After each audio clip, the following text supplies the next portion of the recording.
Nós já tivemos um momento de louvor, você que está assistindo a gravação do PG, e nós vamos direto para a lição. O preço do compromisso. Quando os estudiosos das estatísticas fazem um levantamento de quantos cristãos há no mundo, um grande número vem à tona, mais de 1 bilhão, ou quase um quarto da população mundial. Entretanto, alguns logo levantam outra bandeira, a dos genuinamente cristãos. Isso se dá porque muitos, apesar de se denominarem cristãos, não têm, na verdade, experiência alguma quando o assunto é seguir ao Senhor Jesus. Há realmente tal diferença? Como isso se dá? Eu queria, de uma forma breve, nós estamos aqui com a Deise, e a gente acabou aqui, por causa que travou, a gente não fez a apresentação. Podemos ser visitantes e eles precisam saber quem somos. Deise, faz a apresentação, cada um faz uma breve apresentação. A paz, boa noite. Então, eu sou Deise, né, e participo do PG lá de Justinópolis, membro da Igreja Batista Irmão também. Justinópolis. Amém. Eu sou a Cristina, todo mundo me conhece, né? Lá do PG de Justinópolis também. Todo mundo conhece ela do PG de Justinópolis, da igreja. Às vezes é alguém que não conhece. É a Cris do Rodrigo. Isso mesmo. Viu, Rodrigão? Eu sou a Cris do Rodrigo.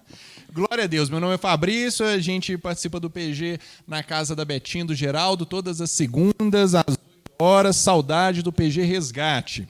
Então, vamos lá. Vocês acham, agora está aberto, se tem diferença a pessoa falar que é crente ou realmente ela ser cristã? Sim, com certeza. Infelizmente, há muita diferença, né? Porque uma coisa é você dizer e outra coisa é você viver como cristão, né? A sua prática, a sua vida é ser condizente com o Evangelho, com o que Cristo espera de nós. Então, há muita diferença, sim. Se a gente anda na contramão do Evangelho, podemos até dizer que somos cristãos, que somos crentes, mas, na verdade, não somos. Eu, pastora Simona, antigamente, quando faziam pesquisas, eles falavam assim, ó, fulano é evangélico, Beltrano é católico, aí na pesquisa já tinha só, mas é católico praticante? Não tinha? E hoje em dia eles estão tendo que começar a fazer isso com os crentes, né? Tipo, por quê? Com certeza. Ele tem que falar assim, eu sou praticante aos domingos, de Santa Ceia. Uma vez por mês, né? Uma vez por mês.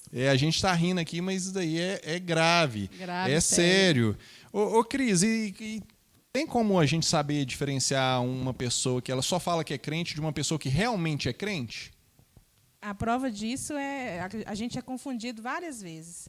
Com atitudes que a gente tem, a pessoa fala assim, mas você é crente porque você devolveu o troco ou porque você não se irou com uma situação de que a pessoa desfez de você ou te ofendeu. Fala, não, mas você deve ser crente, porque você não brigou, não se defendeu, não criticou. Então, assim, e fora o tanto de vezes que a gente vê falando, até entre a gente mesmo, a pessoa fala assim, lá, tá vendo? É crente. Mas já está falando mal da vida do outro. Então, tem diferença mesmo. E a gente vê isso muito no dia a dia.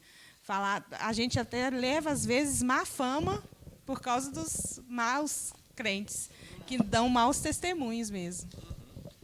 Agora, Deise, o que mais te atraiu quando você decidiu seguir a Jesus? Aqui tem, se você ainda está começando uma jornada, o que mais chama a atenção e fez você segui-lo? Então, o que mais me atraiu em Jesus foi o amor e a misericórdia. Eu andava por um deserto há bastante tempo e, apesar do que eu era, do que eu havia me tornado, Deus me amou, teve misericórdia de mim e, desde então, eu não consigo viver mais longe desse amor. Então, glória a Deus. Muito, muito forte isso para mim. Pastora Simone, o que mais te atraiu? Bom, para mim,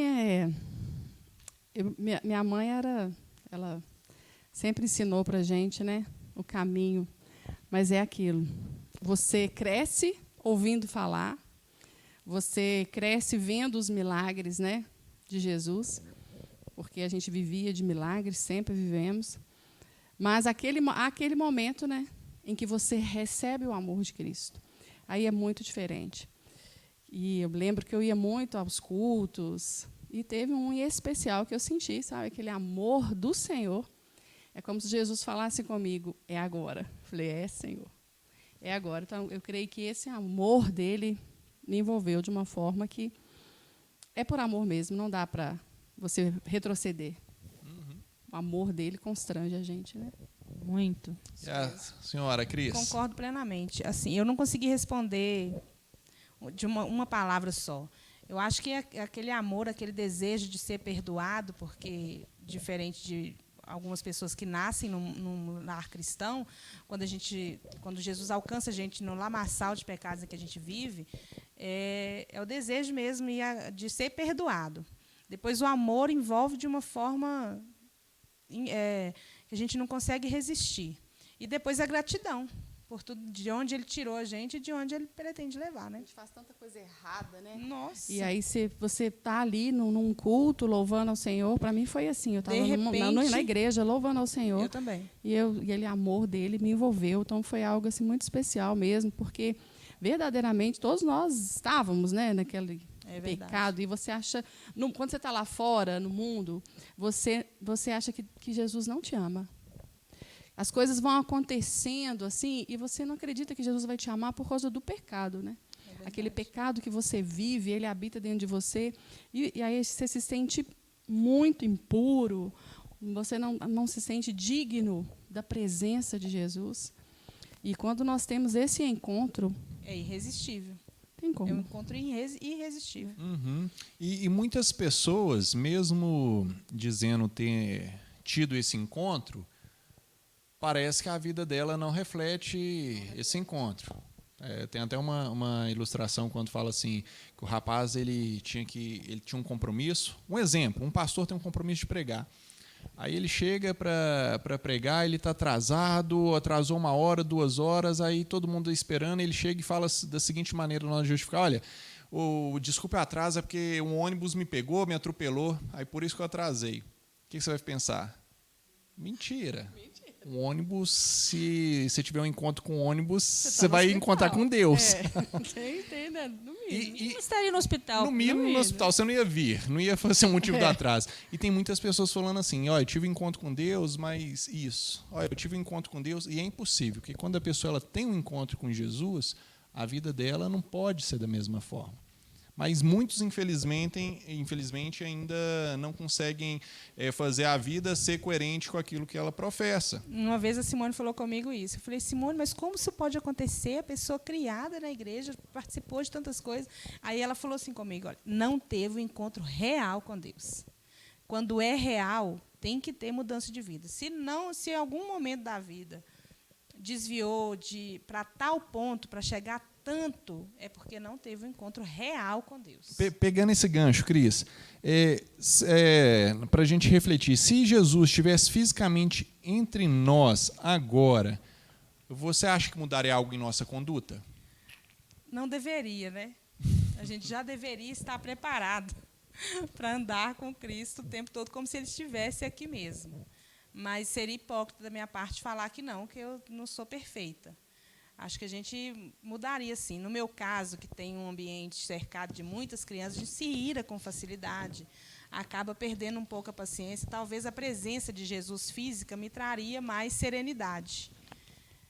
Mas outros casos de outras pessoas, eu acredito que pode ser até mais profundo essa mudança aí. Ia ser uma mudança 180 graus, né? A pessoa estava indo aqui, ela já vira toda. Com certeza. Acha que mudaria a nossa conduta? Com certeza. Eu concordo com a Cris, né? Não deveria mudar, porque ele já nos ensinou, deixou a palavra, né? Mas, infelizmente, né, nós, como humanos que somos... A gente já muda de comportamento dependendo da pessoa que entrar ali. Jesus, então. Vocês vão um pastor mais renomado, ou então um pastor mais bravo, aquele de infância que puxava sua orelha.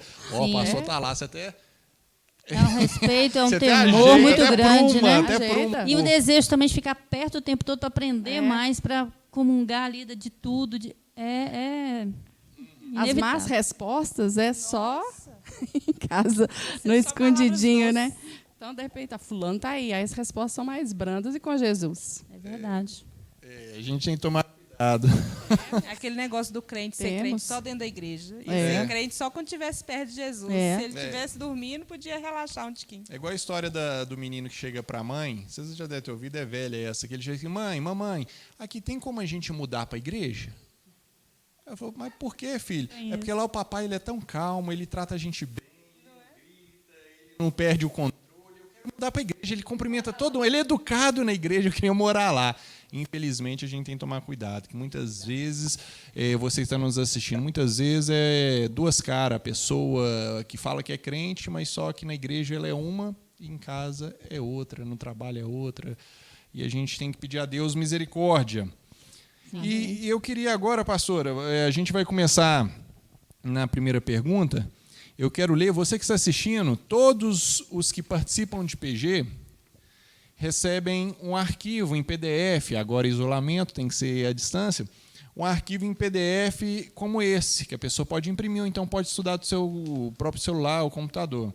E nesse arquivo, nessa lição, nós temos todo o escopo, todo o esqueleto daquilo que nós vamos estudar. O texto base, temos o quebra-gelo, temos a compreensão do texto, temos a reflexão e temos perguntas. Igual nesta série que estamos estudando, chama série Caráter Cristão. E nós estamos estudando, já começamos hoje, o preço do compromisso, com o texto bíblico base, Lucas, capítulo 14, dos versos de 25 ao 35, para vocês saberem qual que é a fonte que nós estamos utilizando. Quando nós lemos o Evangelho, a última impressão que temos é de Jesus atraindo seus discípulos a qualquer custo. Ele não barganhava seus valores, nem alterava seus planos apenas para ter mais gente como seus seguidores. Se fosse hoje em dia, poderíamos dizer que ele não postava em seu perfil apenas para agradar os leitores e ganhar mais curtidas e compartilhamentos. Algumas vezes ele pegou pesado para alertar seus seguidores da seriedade daquilo em que eles todos estavam envolvidos. Leia Lucas 14, 25 ao 35 e depois responda as questões abaixo, discutindo-as com o grupo. Logo nos versos 25 ao 27, eu vou ler o verso 25 ao 27 e nós vamos entender o que a lição fala. Você que está com sua Bíblia, você que está assistindo o vídeo, leia conosco. Lucas 14, dos versos 25 ao 27. Uma grande multidão ia acompanhando Jesus. Este, voltando-se para ela, disse: se alguém vem a mim e ama o seu pai, sua mulher, sua mãe, seus filhos, seus irmãos e irmãs e até sua própria vida mais do que a mim, não pode ser meu discípulo. E aquele que não carrega a sua cruz e não me segue, não pode ser meu discípulo. Diante disso, nós vemos que Jesus está sendo aqui dramático ao exigir certa atitude dos seus discípulos. Pastor Simone, que atitude é essa? E como que um pregador do amor e perdão poderia pedir para que seus seguidores aborrecessem, odiassem seus parentes mais chegados e até a si mesmo? A gente entende muito quando Jesus faz isso com os discípulos, né? Estava conversando com as meninas. É como se Jesus estivesse falando conosco, né? Você honra seu pai e sua mãe, você obedece a ele, mas e o dia que você tiver que aborrecê-los? Será que você vai fazer isso por amor de mim? E eu dei um exemplo para elas. Eu falei, gente, se a gente, aos domingos, nós sabemos que estamos aqui, a igreja, cultuando ao Senhor. E tem convite que chega para a gente no domingo, às 6 horas da tarde, 3 horas da tarde, para a gente comemorar um aniversário, um almoço em especial. E, às vezes, muitas das vezes, esses aniversários é da mãe, é do pai, é do irmão, é da irmã. E você para um momento e fala assim, espera aí, eu vou no aniversário, afinal de contas, é um ente querido meu. E você não vai à igreja para ir nesse aniversário. Mas Jesus, ele fala para a gente aqui, olha, você, se quer me seguir, vai ter que aborrecer seu pai, sua mãe, seus irmãos, suas irmãs. Aí, se você falar com a sua irmã, eu não vou no seu aniversário porque eu vou à igreja, você está aborrecendo ela. Então, eu creio, Fabrício, que como nós estamos falando assim, o preço do compromisso, eu até enumerei para as meninas, falei, gente, o primeiro preço do compromisso que eu vejo aqui é a submissão total a Jesus Cristo. Porque quando Jesus Cristo ele fala de pessoas tão importantes para nós, que são os nossos pais, nossos familiares, né? E Jesus, eu tenho que tomar cuidado, senão vou responder a 2, a 3 agora. Ninguém vai brigar, né? Tomar cuidado. Então, vou focar nela. Então, eu entendo assim que Jesus ele chega para mim e fala, filha, você se submete a mim, a minha palavra? Porque vai ter situações, porque a gente lendo aqui, parece que é algo que Jesus não está falando de uma forma que ele não nos ama. É engano, né? Há muito amor do Senhor aqui ao falar conosco, porque ele está falando conosco, filha, eu te amo, eu paguei um preço por você. E você? Você consegue aborrecer a sua família, né? Você consegue isso? Então, eu vejo Jesus falando conosco, olha, tem um preço, e o primeiro preço é a submissão. Às vezes se aborrecer também, né, Simone? Se aborrecer também. Você vai se submeter a mim, a minha palavra. Porque uma coisa é eu falar que eu sou crente, igual começamos a quebrar o gelo com isso. Outra coisa é eu viver, ter uma postura. E a submissão à palavra de Deus, domingo, às 6 horas, é o culto ao Senhor. Eu estou lá na igreja. Se vai aborrecer os meus familiares, que eu não vou estar presente no aniversário deles, eu não posso fazer nada. Porque um dia eu me submeti à palavra do Senhor, né? Então, eu vejo aqui uma submissão total do Senhor, né? O primeiro preço aqui, se eu tivesse que pontuar, primeiro, segundo, terceiro, o primeiro preço que eu vi aqui foi esse. A minha submissão ao Senhor Jesus. Exato. Deise, aqui, para a gente passar para 2, mas o texto começa falando assim, uma grande multidão acompanhando Jesus. E o Refletindo já apontou para a gente que Jesus ele não era aquele líder que queria a todo custo, igual hoje nós vemos, as pessoas até abrindo mão de valores e princípios para poder atrair pessoas a serem populares. Claro. Jesus fugia disso. E essa multidão, você acha que ela estava lá por causa de Jesus? Eu estou falando toda a multidão de Jesus e dos ensinamentos? Com certeza não, né? Ali havia pessoas que realmente estavam interessadas em Jesus, com certeza, mas havia ali gente que tinha outros interesses, né? Sabemos que ele multiplicou pães por 2 vezes, então talvez algumas pessoas estariam ali talvez para ver se conseguiriam se alimentar, outros por questões políticas, para vigiar, né? Por perseguição, por curiosidade, mas com certeza não estariam todos ali pela pessoa de Cristo, não, sabe? Para se entregar, para fazer um encontro verdadeiro, não. Exato. E, Cris, Jesus, igual já vimos, ele não era aquele líder que abria mão do que era certo para poder atrair as pessoas. Você acha que Jesus aqui ele tentou enganar alguém? Olha, igual muitos políticos. Políticos são um exemplo clássico disso. Fala tudo que você quer ouvir para você votar e não faz nada. Você acredita e é enganado. Não, eu acredito que Jesus foi bem claro, ele não enganou ninguém, pelo contrário, ele estava mostrando mesmo o tamanho que seria o preço.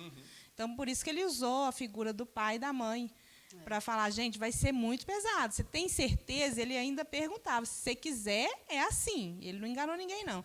Eu queria completar até o que a Simone falou, que essa semana uma amiga minha perguntou quando a idade dos meus meninos, e tudo falando, marcando um aniversário para a primeira semana de dezembro. Primeiro fim de semana de dezembro. Aí eu falei com ela, minha filha, crente não faz aniversário dia de domingo, não. No culto de Santa Ceia, tá aprendendo em aí? dezembro, a gente não pode fazer aniversário dia de domingo, não. Se você faz um almoço, você já pode falar, é só um almoço rápido, porque 5 horas eu tenho que estar na igreja. É um compromisso. É o preço que se paga. Aí eu já aviso, gente, se vocês fizerem o aniversário no domingo, é sem a minha presença. Se tivesse online, eu já ia escrever lá, crente não faz aniversário domingo. Concorda gente, ou não? A minha fala é de muitos anos. Eu falo, quando é crente fazendo aniversário para mim no domingo, 6 horas da tarde, é inadmissível.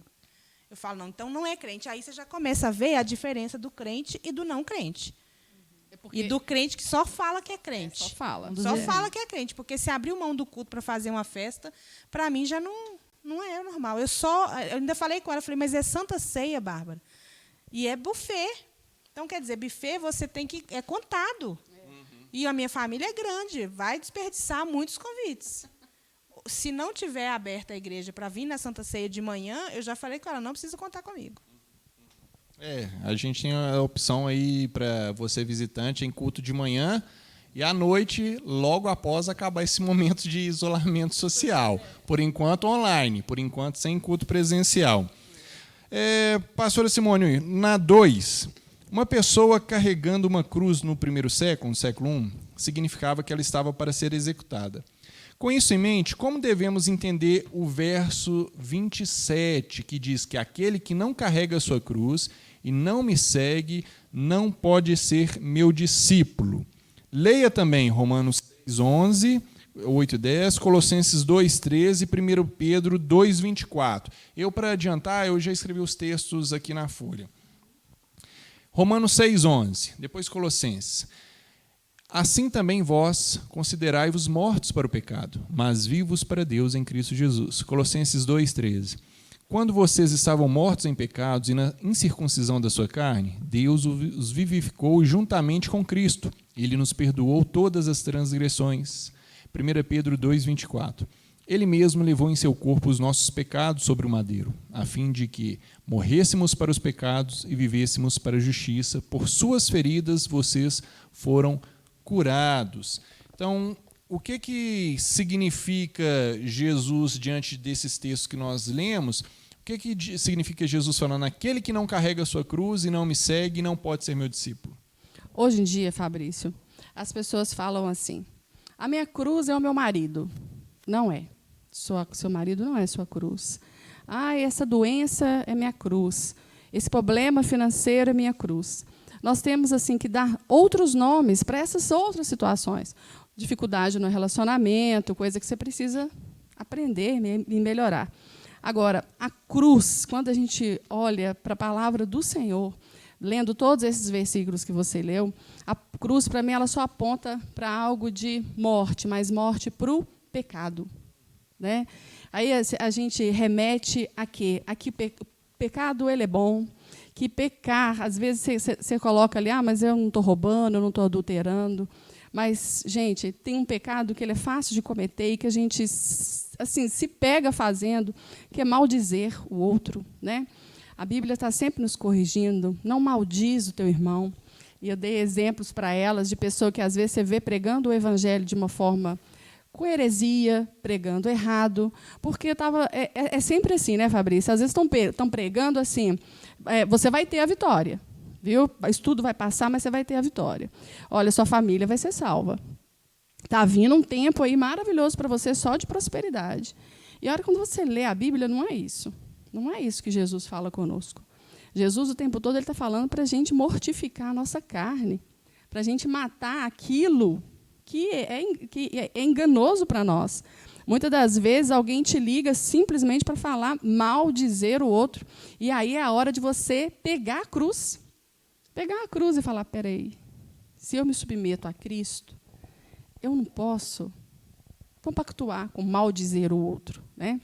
Então, para mim, quando Jesus fala, pega a sua cruz, lá em Mateus, Lucas mesmo, Lucas 9:23, Jesus fala, se você quiser vir, né? Se você quiser vir, você negue a si mesmo e toma a sua cruz dia após dia. Então, Jesus está falando com a gente, olha, o pecado, todos os dias ele está aí, na sua casa, na sua porta, na sua vida, mas você precisa morrer para ele.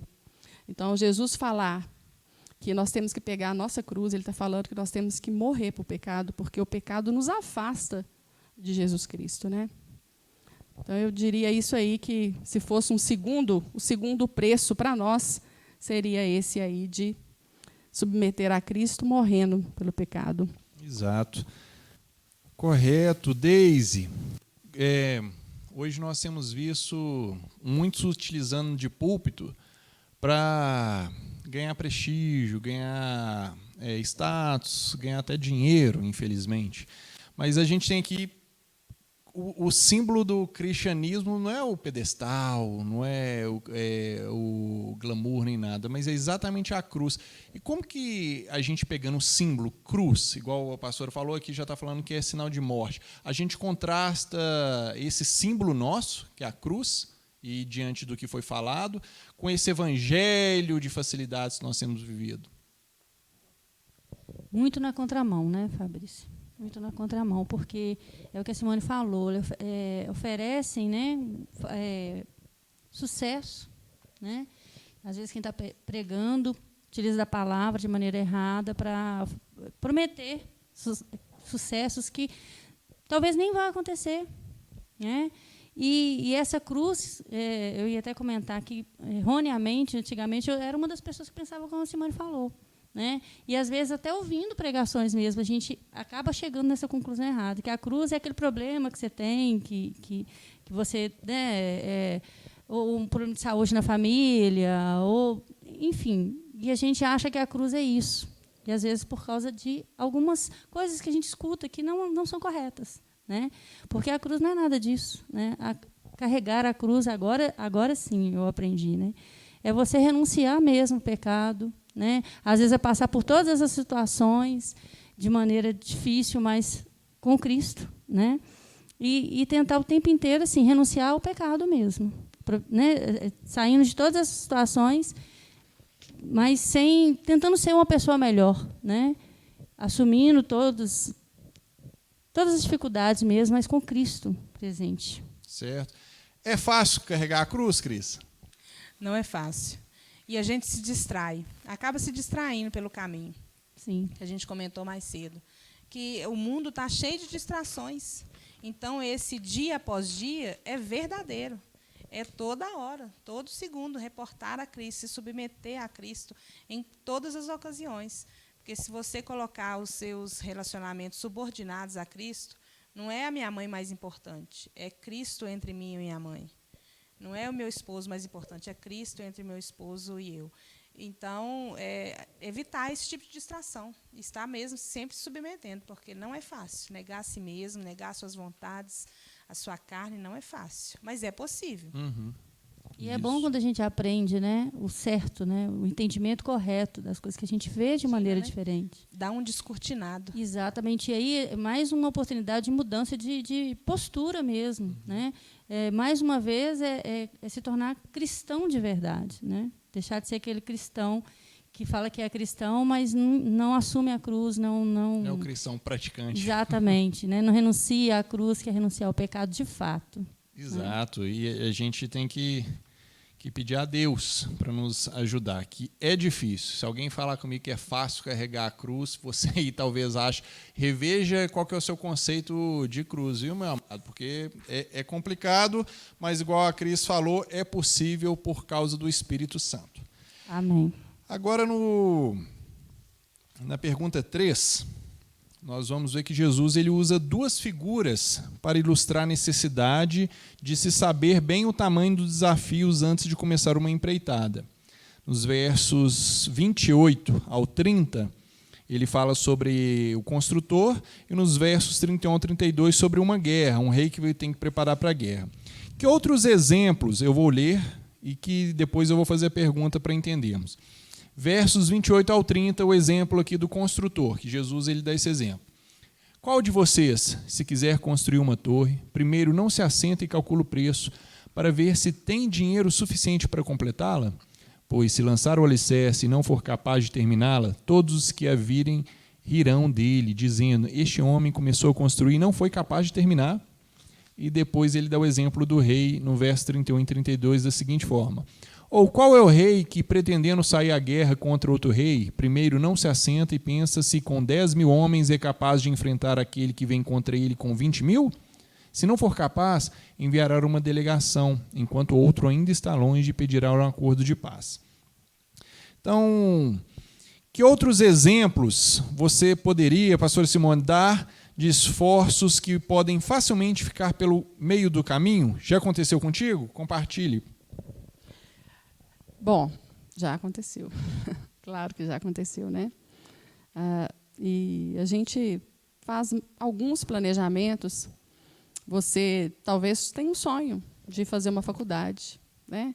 E a faculdade, na minha época, assim, né?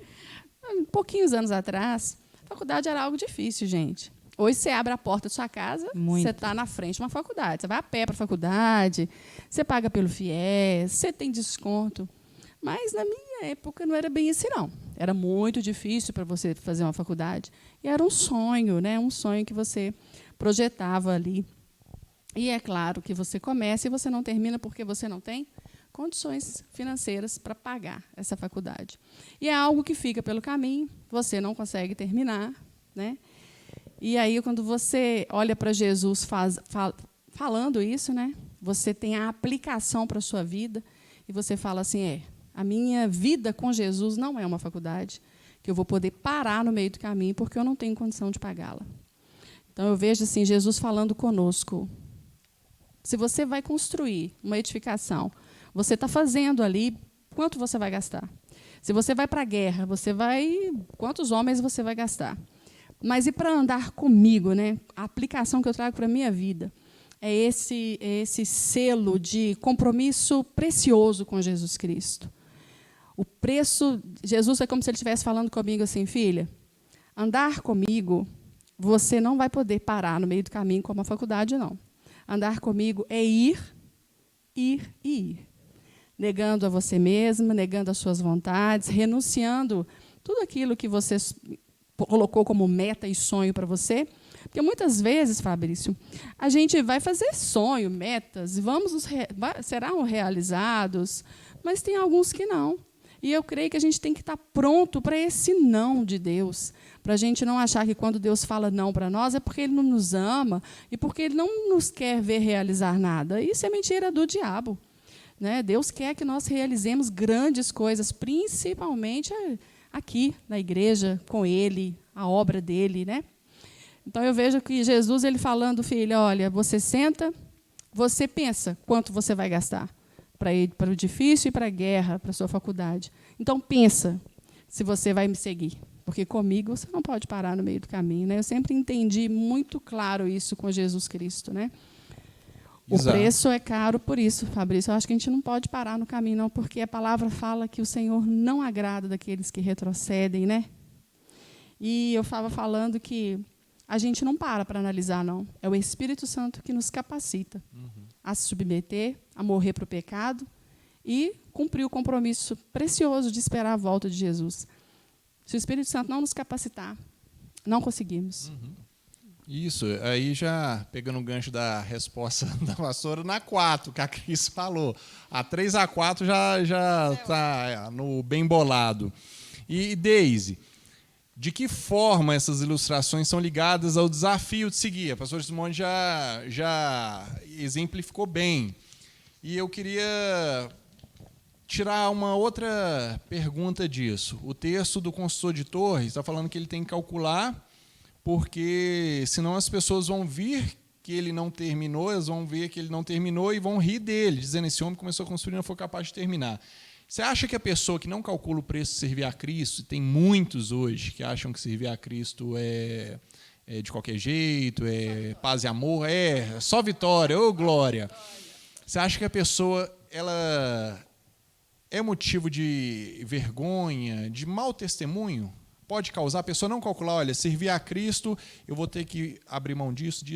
Se ela não pensar dessa forma e achar que é de qualquer jeito, ela pode fazer igual esse cara, ser até motivo de chacota?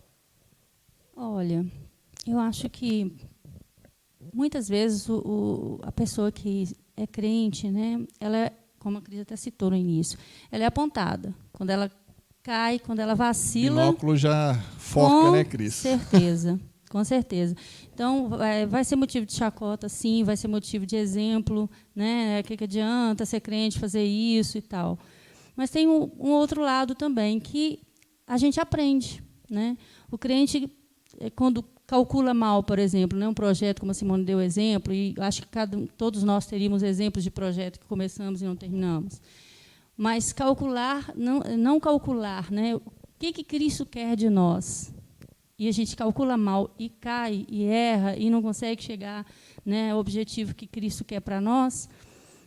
Mas se a pessoa, por exemplo, ela reconhece isso e muda a postura, eu acho que esse binóculo aí pode servir para alguém de reconhecimento. Eu posso voltar atrás. Mas, no geral, realmente é binóculo para acusação, para chacota, né, porque é um crente que caiu, que não calculou, que não foi até o final, não concluiu o projeto de Deus na vida dele. Então, infelizmente, é isso que acontece. E você acha que tem muito disso? Muita gente entra na caminhada, Cris, cristã, assim, sem calcular o preço? Muita gente. Eu já vi muitos pelo caminho. Eu já devo ter uns 10 anos que eu me converti. E hoje eu encontro com as pessoas na rua que converteram na mesma época que eu, elas não me dão paz do Senhor mais, não tem mais. A gente já encontra no shopping, a pessoa bebendo. Constrangimento, né? É constrangimento, tanto para mim quanto para elas. Porque tem gente que esconde da gente, fala, nossa, assim, vem a irmã. E eu não estou mais na igreja, ela vai me perguntar, vai me constranger. Já vai me julgar. Acontece demais. Eu queria até pegar um gancho no que a Simone falou da faculdade. Aconteceu com a gente no início desse ano, lá no nosso bairro, estava fazendo uma faculdade de graça, e eram poucas vagas. Aí nós fomos, eu e a Naira fomos, fizemos a inscrição, conseguimos as 2 últimas vagas. Aí, quando chegou a noite, eu falei, Simone, Deus foi muito bom, a gente conseguiu as vagas para fazer a faculdade. A Simone falou, e é a distância? Eu falei, não, é presencial. Ela falou, e é quantas vezes na semana? Eu falei, todo dia. Aí ela falou, não, a questão dos meninos... nem os meninos, não são nem os meninos, não. A questão dos meninos estava resolvida. Aí ela falou, e o que vocês pensaram sobre o PG? Aí eu falei, não, sobre o PG também está tudo resolvido.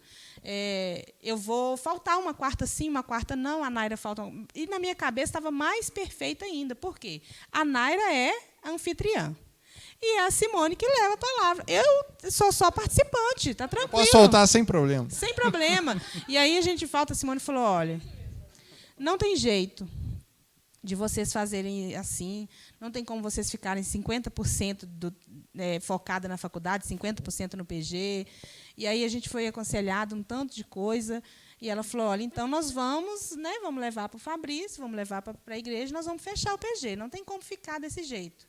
Aí eu falei, não, fechar o PG, não. Não, de jeito nenhum. Olha o preço. Aí ela falou, mas não tem como a gente ficar, vocês vão ficar preocupados, vocês têm filhos, têm trabalho de faculdade, tudo, não tem como ficar desse jeito. Aí eu falei, não, então de jeito nenhum, então eu desisto da faculdade.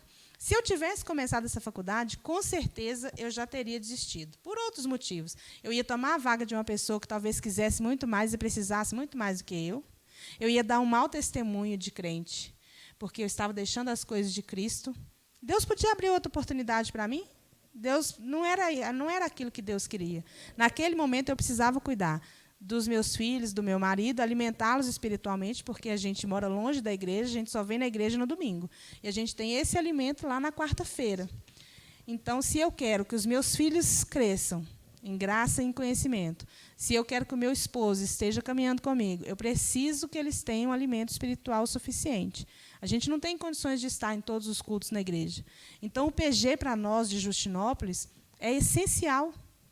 A gente já resolve muitos problemas no PG, a gente se alimenta assim, verdadeiramente no PG de Justinópolis. Então, não tinha condições. Aí eu falei, Naira, se você quiser, você pode ir, a gente muda o PG para a minha casa e continua tudo ok, porque nós somos vizinhas. Ela falou, não, de jeito nenhum, eu também desisto, não vai fechar o PG, não. O mais importante é ir para o céu, não é ter uma faculdade. Sem falar nas pessoas, né, que alcançam, que Jesus alcança. As pessoas iam deixar de conhecer Jesus se o nosso PG fechasse? Não. Não era o curso que eu queria. Era só a faculdade mesmo, né? Só Falar ir, que fez uma faculdade. Isso, só. Gente, é bom que deu discernimento para ir lá no foco e falar, o PG, não abre mão do PG, não. Graças a Deus. O Fabrício queria só acrescentar que Jesus ele deixa claro, deixa ninguém no engano, né? Uhum. Ele vai pontuando tudo desde o início, né? O que você tem que fazer, que você não vai desagradar muita gente, que você tem que morrer para o pecado e que você tem que planejar, você tem que vir sabendo que fácil não será. Uhum. Ele não engana ninguém em momento algum. Quem engana, infelizmente, por ignorância ou por má fé, são muitos líderes. Que vendem, igual você falou, vendem um evangelho só de facilidades, o gênio da lâmpada que te dá tudo que você precisa. Aí a pessoa, nossa, eu quero esse Jesus, mas não é o Jesus da Bíblia. Aí a pessoa doa a casa, vende coisa para dar para a igreja, ela não recebe a bênção, a cura que ela queria. Jesus mentiu para mim. Mentira. Exatamente. Não foi Jesus que mentiu. Não foi Jesus, foi o líder que, infelizmente, ele falou mentira para você. Então, fique esperto com isso, que o evangelho, o símbolo do evangelho é a cruz. Ô, Fabrício, aproveitando só essa entradinha aí do PG, você que está nos assistindo, eu sei que quem assiste é muitas das vezes quem tem um PG. Mas quem não tem, vai para um PG. Eu ouvi da Rafa, sábado, numa live, a Rafaela falou assim, eu não me vejo mais, eu não vejo minha vida sem um PG, sem um pequeno grupo. E isso eu falei, nossa, que bonito isso, porque essa é a realidade dos nossos corações. Nós não conseguimos viver mais sem um pequeno grupo, porque é nele que nós conhecemos. Né? Carne e osso aqui. Carne e osso.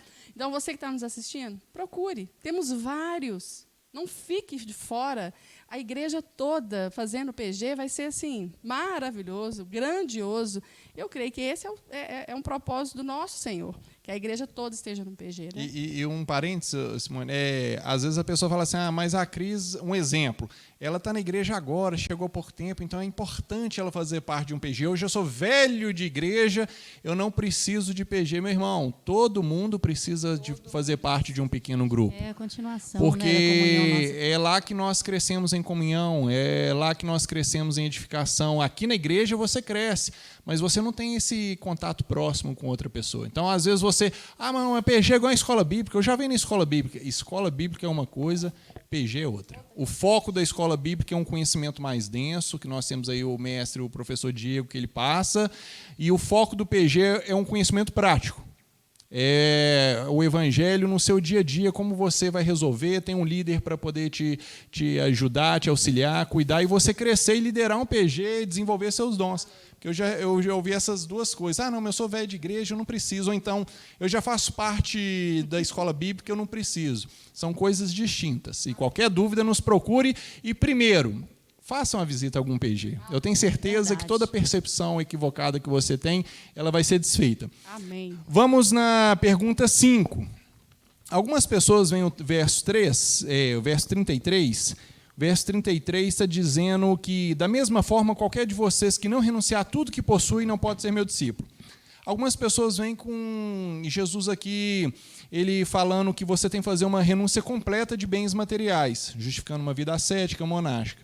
Considerando que Jesus disse no 26, que se alguém que vem a mim e não ama o seu pai, sua mãe, sua mulher, seus filhos, seus irmãos, suas irmãs, e até sua própria vida, mais do que a mim, não pode ser meu discípulo. Irmãos, algumas versões estão falando assim, aquele que quer vir a mim não aborrece seus pais, suas mães. Aborrecer aqui não é você pirraçar seu pai e sua mãe. Aborrecer aqui é amar menos. Então, se você não ama Jesus mais do que essas pessoas, isso que ele está querendo dizer, você não é digno de ser discípulo. Não é para você ir pirraçar seu pai, pirraçar sua mãe, aborrecer ele, não. Mas aqui... Algumas pessoas veem que esse verso de Jesus é você abrir mão de todos os bens e viver como um franciscano, por exemplo. E, considerando o que ele diz, Deise, qual você acha que é a melhor forma de interpretar quando Jesus diz dessa forma? Eu acho que, infelizmente, muita gente realmente interpreta isso, né? Vou aborrecer minha mãe, desagradá-la... Não é nada disso, não. É exatamente isso que a gente tem falado desde, né, no início das primeiras perguntas. E Cristo quer que a gente se submeta, né, ao que Ele nos ensina, ao Evangelho, que a gente procure, com todo o nosso ser mesmo, morrer para o pecado, viver uma vida, procurar uma vida, né, santidade. E isso, na prática, é não falar palavrão, né? É não maltratar o outro, é não maldizer, né? Ajudar, levar o evangelho. Na prática, é isso. Colocar Jesus no centro da nossa vida mesmo. Amém. Cris, você acha que a pessoa, quando ela aceita Jesus está dizendo aqui, quando a pessoa é convertida, que ela tem que vender tudo? Não converti, graças a Deus, agora eu vou lá, vou vender meu carro, vou vender minha casa, porque Jesus falou que, no verso 33, está escrito, da mesma forma, qualquer de vós que não renunciar a tudo que possui não pode ser meu discípulo. Jesus está falando que você tem que vender tudo, abrir mão de tudo, casamento, tudo para ser discípulo dele? Claro que não, né? É mais profundo do que isso. Se fosse isso, estava fácil. um tanto de gente que é desprendida. Tava fácil, mas muita gente não ia fazer, Rodrigão, com você ia certeza. rodar fácil.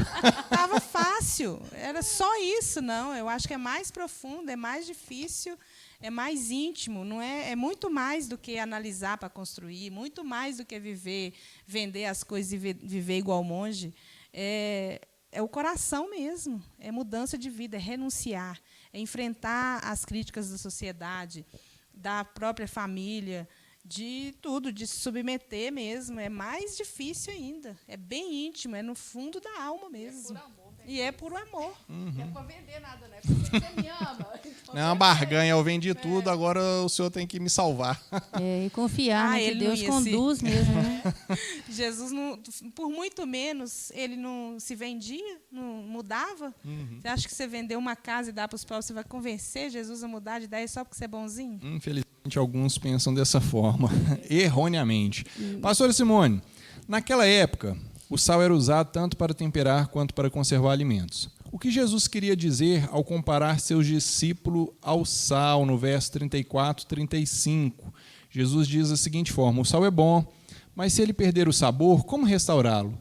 Não serve nem para o solo, nem para adubo. É jogado fora. Aquele que tem ouvidos para ouvir, ouça. O que ele queria dizer? E você saberia testemunhar um fato da sua vida que ilustra isso? E a última, quando o sal é sem gosto, como isso acontece na vida do cristão? O que Jesus queria dizer? Tem alguma ilustração da sua vida? E se o sal perdeu o gosto, como que a gente compara isso com o cristão? Como a gente falou antes, o PG é algo assim, de família mesmo. Né? Eu gosto muito dos exemplos. E um exemplo muito fácil do sal é nas festas da família da gente. Nós somos os crentes, então nós somos aqueles que não bebem.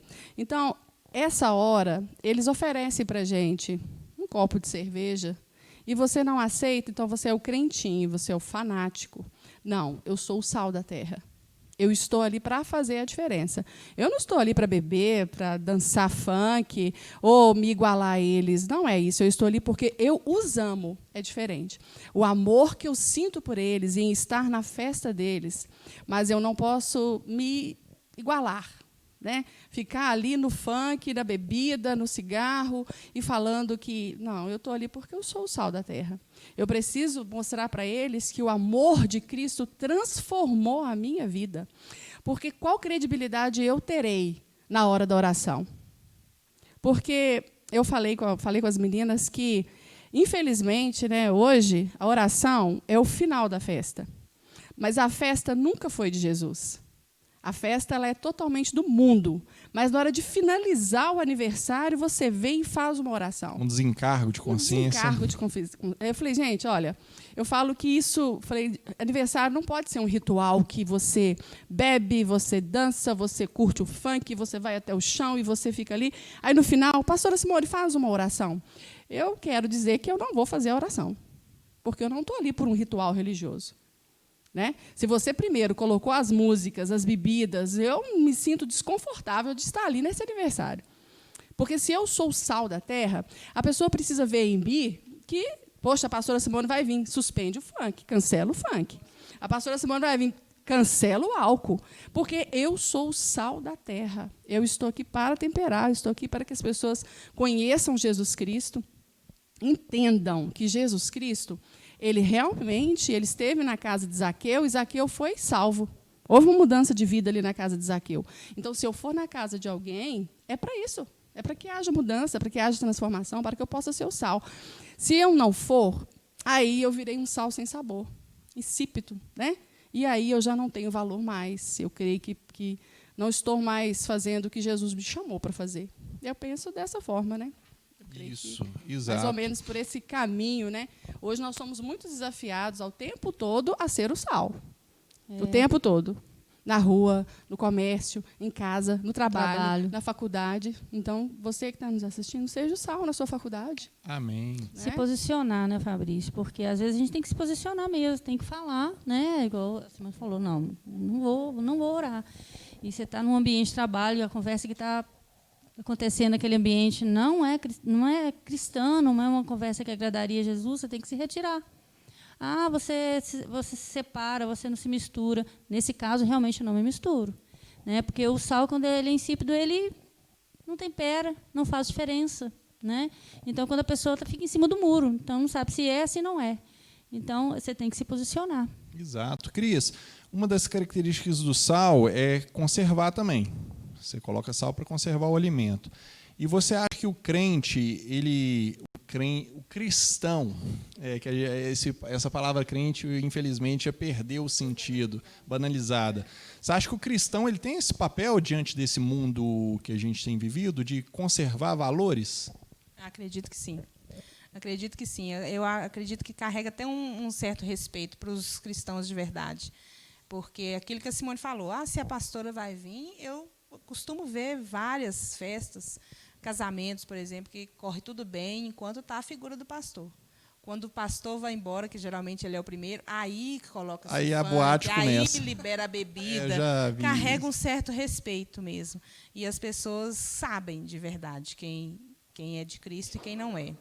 E costuma ter um certo respeito na nossa família, por exemplo, todo mundo católico, mas tem a hora que chama a Cristina para orar. Mesmo que não tenha bebida, que não tenha nada, que eles não compartilham da nossa fé, eles veem que a gente é cristão. E não costuma barganhar com a gente, não, sabe? Se a Cristina não gosta de música, gente, não pode pôr. Porque ela não gosta, ela é crente, aí, enquanto eu estou, não tem música. Quando eu vou embora, tem música. E é engraçado que, eu só para dar um testemunho, que quando o cristão ele é sal de verdade, mesmo quando ele parte, né, ele deixa uma herança para a família. Né? A minha avó, ela, desde sempre, desde que eu me entendo por gente, ela sempre ensinou a palavra. O desejo dela era que toda a família aceitasse Jesus e tudo. Então, ela ensinou muito para a família. Né? Então, no finalzinho da vida dela é que eu me converti. E ela, graças a Deus, pôde ver isso. E aí, até hoje, a gente se reúne, encontra, faz oração, para comemorar um aniversário e tudo, e a gente sempre se lembra dela, porque ela foi sal na nossa família. Glória a Deus. Glória a Deus. Está conservando até hoje. Amém. E é pesado. Jesus fala que aquele que perde sabor não serve nem para solo, nem para adubo. Triste, então, né? Muito triste e pesado essa advertência. Muitos cristãos, se dizem cristãos, muitos crentes, eles perderam o sentido, porque a coisa mais inútil que existe é um cristão que não dá testemunho. É verdade. Melhor você falar assim, eu não creio em Deus, ou então eu quero ser avacaiado mesmo. Mas o ruim é quando a pessoa ela veste uma capa de crente e ela se torna aquilo que Paulo fala, inimigos da cruz. Começa a dar mau testemunho, igual Jesus falou, não serve nem para adubo, sal sem sabor. E agora, para encerrarmos aqui, a partir dessas ilustrações, o que vocês acham que precisamos mudar em nossa maneira de seguir a Cristo? O que vocês acham? Eu acho que uma coisa que eu estou só entrevistando, então é mais cômodo para mim. Eu acho que uma das coisas que a gente tem que tomar cuidado, eu principalmente, é quando a rotina, cresceu na igreja, está acostumado com a igreja direta, igreja, pregação, família cristã, tudo. Isso é perigoso quando você deixa isso virar uma rotina e as coisas boas, a vida mais tranquila, ela faz você começa a fixar os seus olhos aqui nessa terra, entendeu? Isso para mim é um perigo, que eu tenho que pedir a Deus para me ajudar a não fixar meus olhos aqui e falar, Deus, o negócio é cruz. O negócio é cruz, né? Eu até brinco com a Glaucia, falo, Glaucia, quando a vida está muito boa, eu fico preocupado. Porque verdade. a gente vê o deserto na vida de todos os grandes verdade. homens de Deus. Sim. Aí eu falo, Deus, me ajuda para eu não ter que passar por um vale tão profundo para poder acordar, me mantenha acordado. Amém. Então, um desafio meu é diante dessas ilustrações que Jesus fala do preço, do compromisso, meu, Fabrício, é isso, não deixar que eu me acomodar. A vida cristã, o costume, a rotina, que isso, meu cristianismo, ele vire algo formal. É o meu desafio. Compartilhei. Eu vejo muito também a área de conforto, né? O conforto ele é algo que Quando você assusta, você não ora mais, você não está tendo mais sua vida de devocional com Cristo, você não tem mais momento de solitude com Ele, você não tem mais o seu momento ali de arrependimento, porque quando nós fazemos o nosso momento de solitude com Jesus, há momentos em que ele vai constranger você, ele vai apontar para você o seu pecado. O Espírito Santo é conosco, né? Então, quando nós olhamos para esse preço aqui do compromisso, eu vejo, na minha Bíblia está até escrito, preço do discipulado, né? E é um discipulado mesmo. E para você que está sendo discipulado, se você ficar somente na área que está confortável para você, é o outro que ora por você, é o outro que te ensina a palavra, é o outro que te ajuda, você não vai crescer, né? Não vai ser o sal, não vai. Então, a área confortável, eu tenho que estar sempre me vigiando. Está confortável, está bom, então está errado. Simone, tem o oposto também, né? Quem fica preso às lutas da vida, às dificuldades, às limitações, aos problemas e afasta, né? Fica vivendo ali e responsabilidade com a família, responsabilidade com o trabalho e perde o foco, né? Deus a pessoa acha que é na força do braço dela. Exatamente, Fabrício. Esquece que depender de Cristo. Depender de Cristo é o que nos salva. É verdade. O que nós aprendemos, Cris, diante de tudo que nós falamos aqui e o que nós precisamos mudar? Colocar em prática, né? Tem que colocar em prática a renúncia, o submeter, negar a si mesmo, negar as suas vontades, o seu conforto, a sua vontade de ficar em casa no domingo e não vir. Ir para o aniversário no domingo. Ir para o aniversário e para um domingo e não participar. O desafio muito grande de passar isso para os nossos filhos, que hoje mesmo a gente comentou que, mesmo nascendo num berço evangélico, eles precisam ter um encontro real com Deus. A Deise até falou assim, mas a gente ensina, a gente prega, eles vão se desviar? Provavelmente eles vão se desviar, mas eles vão lembrar de tudo que a gente ensinou, de tudo que a gente viveu, daqueles exemplos. É um desafio muito grande para nós pais e mães. Não se amoldaram. Na verdade, é a preocupação. Ensinar eles negar um convite. É porque só assim, mas filho de crente não é crentinho, não? Eu vou para o céu, minha mãe vai, eu também vou para o céu. Não, eu dei até exemplo para as duas, né? Falei, né, de conhecidos, né, que viveram até certa idade numa família cristã e aí depois desviou e não voltou mais. Aí a Cris, né, foi aí que a Cris me respondeu, né? Em algum momento ele vai lembrar lá do que ele aprendeu, né? Seja quanto tempo fosse, mas vai lembrar, sim, e vai retornar. O Espírito Santo vai agir na vida. É um defeito de pais crentes, não todos, mas já achar assim, meu filho nasceu, eu sou evangélico, ele era na igreja, ele é convertido. Meu irmão, criança não é convertida, não. Mas é minha filha, eu levo na escola bíblica, ela... Não, meu irmão. A gente tem que orar para os nossos filhos, pedindo Deus, que o Espírito Santo convença a Sara, convença a Raquel, que o Senhor cele ela. Você tem que orar para Deus, pedindo Ele para salvar o seu filho criança, seu filho adolescente. Amém. E a gente não pode acomodar, porque o mundo não acomoda. Eu queria até compartilhar isso, que eu passo muito por isso nos domingos, quando a gente vai para o sítio da família, eu saio e falo, gente, tal hora é a hora de ir para a igreja. Aí eles vão felizes, e quando tem que tirar eles da piscina, quando estão todos os primos e os amigos lá na piscina, eu falo, agora é a hora. Aí eles já vão chorando já para perto da avó. Que aí a avó fala assim, não, pode ir, deixa eles comigo, mas eu não posso vir deixar eles para trás. Agora o mais velho, ele já fica me controlando. Ele fala, mãe, já está na hora de arrumar para ir para a igreja. Mãe, eu não posso chegar atrasado na escola bíblica dominical, porque senão eu não vou entrar na sala. Então, assim, o André já é mais fácil, mas o João sai chorando. Ele vem chorando todas as vezes, e eu tenho que ensinar isso para ele. Que tem o compromisso, a maturidade, tem a hora de estar na igreja. E vai moldando também o seu ensinamento. Né? E para a gente concluir, a lição pede para ler Mateus 3,44. Jesus faz uma comparação, que o reino dos céus é como um tesouro escondido num campo. Certo homem, tendo-o encontrado, escondeu-o de novo, e então, cheio de alegria, foi e vendeu tudo que tinha e comprou aquele campo. O reino dos céus também é como um negociante que procura pérolas preciosas. Encontrando uma pérola de grande valor, foi e vendeu tudo o que tinha. E aqui o texto vai falar que em nenhum momento Jesus coloca a vida do discípulo como um conjunto de regras difíceis de serem cumpridas. Na verdade, essa foi uma das duras críticas que ele fez aos líderes fariseus. Entretanto, o outro lado da balança foi também por ele condenado, tornar-se um discípulo sem que nenhuma mudança significativa de vida fosse evidenciada.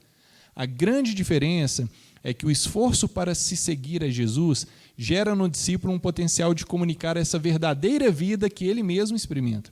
Não há nada melhor do que ser um seguidor de Jesus e nenhum outro bem pode ser comparado a isso. É interessante a gente ler, quando a gente lê que o reino dos céus é como um tesouro escondido num campo. Mas muitas pessoas levam o evangelho de qualquer jeito, porque imagina um campo, ela está vendo só o superficial. Aí ela, daqui evangelho é isso, Jesus é isso, não sei o quê, servir a Deus é isso. Mas a pessoa, quando ela começa a cavar aquele campo, começa a ler a Bíblia, estudar, orar, procurar, esmerar na Bíblia, ele vai cavando. Quando ele encontra mesmo com o tesouro que é Cristo, ele fala, nossa, vou vender tudo, vou ficar acabou, só com esse tesouro aqui. Não tem valor para esse campo. Não existe um valor, é um valor incalculável. Isso que Jesus está falando. Muitos estão vendo só o campo, só a superfície. Ela não faz ideia. Por quê? Ela não cava. Cavar que é o quê? Estudar, aprofundar o conhecimento. Quando você desperta através do Espírito Santo e do esforço em ler, aí você fala, acabou. Minha vida é isso e não tem nada que compara. Entendeu? E a gente precisa ter esse entendimento. E é maravilhoso quando a gente estuda a palavra e algo se descortina, né? Todas as vezes acontece isso. Aí você fica assim, nunca mais vou esquecer. É maravilhoso. Aqui eu coloquei, Jesus é a pérola de grande preço que torna todas as riquezas pequenas comparadas a ele. Nada podemos dar como preço pela salvação, mas devemos dar tudo com amor por tão grande presente. A gente não vai dar a Jesus nada pela salvação que ele nos deu, mas nós devemos dar tudo por amor a este grande presente. Prestou atenção? Aprendeu? Qualquer coisa, depois manda um zap para a gente, que a gente tira dúvida também. Isso. E agora, pastora Simone, ore para nós, para encerrar, para Deus continuar abençoando as pessoas que estão nos assistindo. Você que está em casa, tire esse momento para oração. Ore tudo aquilo que foi ensinado aqui hoje, aquilo que o Senhor falou ao seu coração. Pai, nós queremos agradecer ao Senhor por nos ensinar tão grandiosa palavra. Obrigada, Pai, por abrir o nosso entendimento. Obrigada por nos dar sabedoria. Obrigada, Deus, porque hoje o Senhor falou aos nossos corações. O Senhor mostrou para nós, ó Deus, que há um preço pelo discipulado, há um preço pelo compromisso com o Senhor, mas esse preço, ó Deus, ó Pai, ele se torna precioso, porque o Senhor é precioso para nós. Pai, nós te amamos, nós servimos ao Senhor por amor. Essa noite, ó Deus, todos nós que estamos aqui, quem está em casa, nós queremos dizer sim, Senhor, que nós nos submetemos ao Senhor, nós queremos morrer para o pecado, nós queremos manter o nosso compromisso até a Tua volta, Senhor, então até o Senhor nos recolher. Nós queremos declarar que nós amamos ao Senhor, ó Deus, e nós queremos ser crentes fiéis a Ti, queremos ser crentes sal dessa terra, ó Pai. Nós queremos sim, ó Deus, a cada dia mais, ser, Deus, exatamente o que o Senhor nos chamou para ser. Sabemos, ó Pai, que a boa obra que o Senhor começou em nós, a boa obra que o Senhor começou com quem está em casa, o Senhor vai completar, ó Pai. Às vezes tem uma pessoa que neste momento está orando a Deus e está afastada do Teu Evangelho. Senhor, nós entendemos que agora, esta noite, é o momento dessa pessoa ter um arrependimento no coração e ela entender que o Senhor a ama. Se ela desistiu no meio do caminho, ó Deus, ó Pai, ela pode agora continuar, Senhor. Ó Deus, toque os corações, ó Deus, toque os corações. Se o Senhor tocar em nós, gerando em nós arrependimento, gerando em nós, ó Deus, cada dia mais fome e sede por Tua palavra. Pai, nós queremos sim, a cada dia nos aprofundar na palavra, cada dia mais nos aprofundar na intimidade com o Senhor. Nós queremos, ó Deus, a cada dia mais ser íntimos do Senhor. Ó Deus, em nome de Jesus, nós clamamos a Ti essa noite, ó Deus, ouça a nossa oração. É em nome de Jesus, ó Deus, que nós oramos, Te agradecemos, ó Pai, e cremos que o Senhor está ouvindo a nossa oração. Obrigada, Senhor. Amém. Amém. Deise, encerramos. Despeça daqueles irmãos que estão assistindo o vídeo. Meus queridos irmãos, a paz de Cristo, uma boa noite. E quero mandar um abraço especial ao PG lá de Justinópolis, lá de casa. Saudade de todos vocês, tá? Em breve nos estaremos reunindo novamente, em nome de Jesus. Um abraço grande a todos. Um abraço a todos, obrigada por participarem, obrigada por assistirem e que o Senhor tenha falado com vocês da mesma forma que falou conosco. Amém. Isso mesmo, muito obrigado. Sempre que precisar, estamos aqui. Um abraço especial para o meu querido esposo, Rodrigão. Rodrigão. Glória a Deus. Meu irmão, Deus te abençoe. Coloque em prática aquilo que você aprendeu. Peça ajuda, auxílio do Espírito Santo, em nome de Jesus. E semana que vem nós temos mais PG online. E o tema da semana que vem vai ser resistir à tentação. Você sabe o que é tentação? Você sabe como resistir à tentação? Então, eu te convido para quarta-feira que vem, às 8 horas, você participar conosco através da live.